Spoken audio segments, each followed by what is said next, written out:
బాబాయ్ కూర్చోరా విశాల్ మేస్త్రి అందరూ కూడా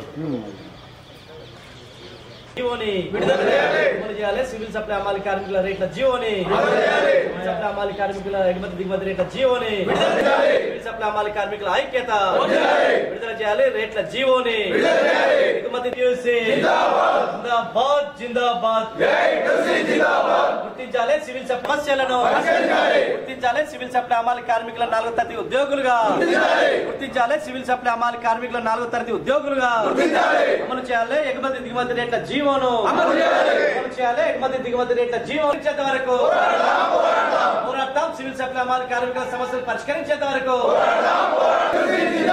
సివిల్ సప్లై అమలు కార్మికుల ఐక్యత సివిల్ సప్లై అమలు కార్మికుల ఐక్యత గుర్తించాలి సివిల్ సప్లై అమలు కార్మికుల 4వ తరగతి ఉద్యోగులుగా గుర్తించాలి సివిల్ సప్లై అమలు కార్మికుల 4వ తరగతి ఉద్యోగులుగా గత 40 ఏళ్లుగా పౌర సరఫరాల సంస్థలు పనిచేస్తూ రెక్కాడితే డొక్కాడనటువంటి పరిస్థితిలో ఉన్నటువంటి కార్మికుల పక్షాన ఏఐటీసీ ఆధ్వర్యంలో ప్రతి 2 సంవత్సరాలకు ఒకసారి ఎగుమతి దిగుమతి రేట్లతో పాటు వారికి సంబంధించినటువంటి హక్కులపైన పోరాటాలు చేసి వాటిని విజయంతో సాధించడం జరుగుతుంది.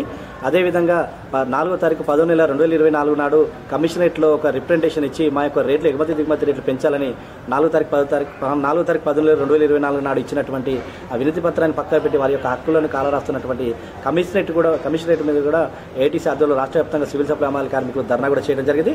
18వ తారీఖు 2024 నాడు కూడా రేట్లు పెంచాలని మనకు రిప్రజెంటేషన్ ఇవ్వడం జరిగింది. అదేవిధంగా 31/1/2024 కల్లా మీరు రేట్లు కనుక పెంచకపోతే మాత్రం 1/1/2025 నాడు మాత్రం రాష్ట్ర వ్యాప్తంగా సమ్మె చేస్తామని ఏఐటీసీ రాష్ట్ర నాయకత్వంతో పాటు సివిల్ సప్లై అమలు కార్మికులందరూ కూడా తెలియజేయడం జరిగింది. ముఖ్యంగా ప్రతి 2 సంవత్సరాలకు ఒకసారి సివిల్ సప్లై అమలు సంబంధించినటువంటి ఎగుమతి దిగుమతి రేట్లు పెంచకపోవడం అది బాధాకరం. ఎందుకంటే రోజుగా నిత్యావసర సరుకుల ధరలు ఆకాశాన్ని అంటుతున్న తరుణంలో ఇవాళ సివిల్ సప్లై అమలు కార్మికులకు వచ్చినటువంటి చిన్న చితక సంబంధించినటువంటి కూలీ డబ్బులతోటి పొట్టగా ఇల్లు గడవని పరిస్థితి.